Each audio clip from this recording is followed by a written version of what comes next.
आज मैं आपको ऐसी बुक के बारे में बताने वाला हूँ जिससे आप अपनी फील्ड में अनस्टॉपेबल बन सकते हैं। Happy new year guys, I welcome you all in this video. My name is Abhishek Maan, आप देख रहे हैं news Abhishek. Today I will be reading this book Relentless by Tim S Kruger.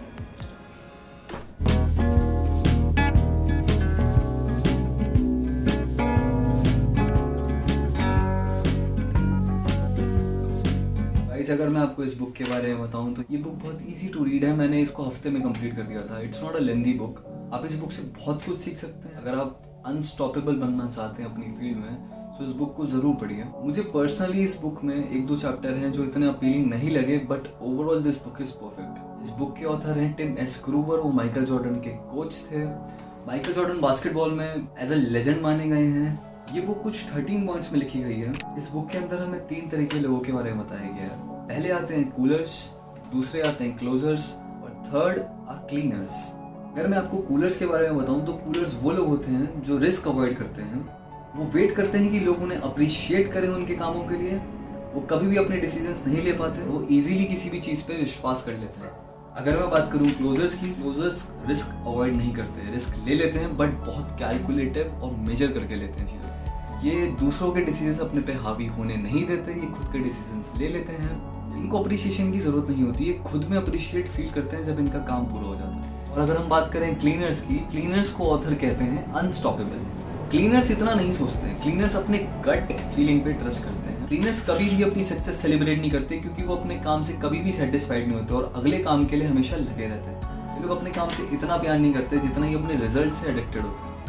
सो उन 13 पॉइंट्स को कुछ ब्रीफ में डिस्कस करते हैं जिनसे आप अनस्टॉपेबल बन सकते हैं। सो पहला पॉइंट आता है, you keep pushing yourself harder when everyone has had enough. So अगर आप किसी काम को करने से अनकंफर्टेबल हो रहे हैं तो आपको उस काम को छोड़ना नहीं है, आपको उस काम को करते रहना। You have to be comfortable being uncomfortable. आपको ऐसा बनना पड़ेगा कि आपको काम से प्यार नहीं हो, आपको रिजल्ट्स की क्रेविंग होने लग जाए। हम लोगों को ये समझना पड़ेगा जिम में जाके बॉडी बनाने से सिर्फ हमारी फिजिकल एबिलिटी एनहेंस होती है, बट अगर आपको एक्सेलेंस चाहिए, आपको अनस्टॉपेबल बनना है, तो आपको अपना माइंड पहले ट्रेन करना पड़ेगा। Physical dominance can make you great, but mental dominance can make you unstoppable. Second point आता है, you get into the zone, you shut out everything else and you control the uncontrollable. Author यहाँ पे एक ऐसे zone की बात कर रहे हैं जहाँ पे आपको इमोशनलेस होना पड़ेगा क्योंकि इमोशंस मेक यू वीक। अगर हम बात करें माइकल जॉर्डन की, तो माइकल जॉर्डन अपने गेम से पहले किसी से भी फिजिकल कॉन्टैक्ट्स नहीं बनाते थे। ना ही तो वो किसी को हैंडशेक करते थे, ही वो किसी को हक करते थे, क्योंकि to be focused you need to be unemotional. And Michael Jordan stayed in the zone 100% of the time. Emotions pull your focus and reveal that you have lost control and ultimately destroy your performance. Third point आता है, when you are a cleaner, you know exactly who you are. हम अक्सर दूसरों के opinions अपने decisions पे हावी होने देते हैं, जबकि हमें अपने इंस्टिंक्ट्स पे ट्रस्ट करना चाहिए। To become unstoppable you need to trust your instincts. आप इमेजिन करें एक शेर को। एक शेर अपने शिकार को अपने किलर इंस्टिंक्ट से मारता है। उसके किलर इंस्टिंक्ट उससे हेल्प करते हैं उसके शिकार को अटैक करने में। हम उस शेर को एक केज में बंद कर देते हैं तो उसके साथ क्या होता है, पूरे दिन खाली बैठे रहेगा। उसे हम टाइम से खाना देंगे, वो टाइम से खाना खाएगा, पर वो पूरे दिन खाली बैठा रहेगा। तो धीरे धीरे करके क्या होगा, वो शेर सुस्त बन जाएगा, वो लेथर्जिक हो जाएगा। बट अगर हम उसके किलर इंस्टिंक्ट्स की बात करें तो उसके किलर इंस्टिंक्ट्स कभी खत्म नहीं होते। तो उसके वो केज खुलने की देर है कि उसके किलर इंस्टिंक्ट्स फिर से वापस आ जाते हैं। तो अगर हम इंसानों की बात करें तो इंसानों में वो केज ना ही तो स्टील से बना, ना ही रॉड से बना। वो बना है लो सेल्फ स्टीम से, बैड एडवाइजेस से और बुलशिट रूल से। You just need to trust yourself and trust your instincts. Fourth point आता है, when you are a cleaner you have a dark side that refuses to be good. हम सब में एक dark side होती है। वो सारे सीक्रेट जो हम दूसरों से छुपाते हैं, हमारी वो ग्रीड, हमारा ईगो, हमारा उन चीज़ों को लेके लस्ट जो हम अचीव करना चाहते हैं, ये सारी डार्क साइड में काउंट करी गई है इस बुक में। और एक क्लीनर अपनी डार्क साइड हमेशा कंट्रोल करके रखता है। रिलेंटलेस बनने के लिए आपको हमेशा अपना काम करते रहना पड़ेगा, कभी भी रोकना नहीं। Fifth point is, when you are a cleaner you are not intimidated by the pressure, you thrive on it. Cleaner कभी भी एक्सटर्नल प्रेशर को अपने पे हावी नहीं होने देता। दूसरों से कम्पीट करने में बिलीव नहीं करता, वो मजबूर करता है दूसरों को अपने से कम्पीट करने में। प्रेशर कैन बर्स्ट पाइप और it can make diamonds. If you take the negative view it will crush you. Sixth point आता है, when everyone is hitting the in case emergency button they are all looking for you. एक cooler wait करता है कि लोग उसे plan बता दें। क्लोजर अपने काम परफेक्टली प्लानिंग से कर लेता है, बट वो मेमोराइज करके और परफेक्टली मेजर करके करता है। अगर हम क्लीनर की बात करें तो क्लीनर को प्लानिंग की ज़रूरत ही नहीं होती। क्लीनर अपने अवेलेबल ऑप्शंस देखता है और उसमें से कुछ पिक करता है और अकॉर्डिंगली एक्ट करता है। यहाँ पे हमें ऑथर ये बताना चाह रहे हैं कि अगर हम हमेशा अपनी चीज़ें प्लानिंग के साथ करेंगे तो हम एक रोबोटिक पर्सन बन जाएंगे। और उस प्लान में कुछ चेंज आ जाता है तो हम सडनली उसे हैंडल नहीं कर पाते। एक क्लीनर से अगर कभी गलती हो जाती है तो वो प्रेशर फील नहीं करता, वो अपनी गलती एक्सेप्ट कर लेता है।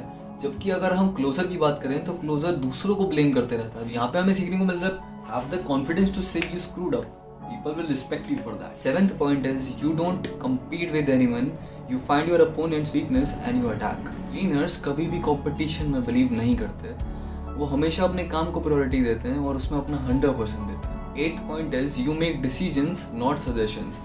You know the answer while everyone else is still asking the questions. Cleaners हमेशा अपने डिसीजंस खुद लेते हैं, वो दूसरों को अलाउ ही नहीं करते कि कोई उनके लिए डिसीजन ले ले, वो अपने डिसीजन खुद ही लेते हैं। हम क्या करते हैं, हम अपने ओपिनियंस दूसरों से शेयर करते हैं और दूसरों के ओपिनियंस हम अपने पे हावी होने देते हैं, जिससे हमारा एंथुसियाज्म एकदम खत्म हो जाता है। क्लीनर्स दूसरों के ओपिनियंस लेते ज़रूर हैं, बट वो करते सिर्फ अपनी हैं, वो दूसरों की नहीं सुनते। Ninth point is you don't have to love the work but you are addicted to the result. एक क्लीनर अपनी इम्पोर्टेंस अपने एक्शन से करवाता है, ना ही अपने वर्ड से। एक क्लीनर को अपनी प्रेजेंस के बारे में बताना नहीं पड़ता दूसरों को, उसकी प्रेजेंस पता चल जाती है द वे ही carries himself. When you are the guy at the top you show others how to act, you don't drop down to their level. 11th point is you trust very few people and those you trust better never let you down. एक cleaner बहुत कम लोगों पे trust करता है, और अगर एक cleaner आप पे ट्रस्ट कर रहा है तो it means you've earned it. हमें ना ऐसे लोगों के साथ रहना चाहिए जो हमें सक्सीड करते हुए देखना चाहते हैं। अगर हम ऐसे लोगों के साथ रहेंगे जो अपने ड्रीम फॉलो नहीं करते तो वो हमें ना ही एनकरेज करेंगे ना ही वो हमें मोटिवेट करेंगे। 12th point is you don't recognize failure, you know there is more than one way to get what you want. एक क्लीनर कभी भी अपने फेलियर को अपना लास्ट अटेम्प्ट नहीं समझता, वो टाइम के साथ साथ अपनी डायरेक्शंस चेंज करते रहता है जिससे उसकी फेलियर सक्सेस में कन्वर्ट हो जाए। You can be good by playing it safe, but you can't be relentless until and unless you take chances. Safe makes you good but chances makes you great. 13 point आता है you don't celebrate your achievement because you always want more.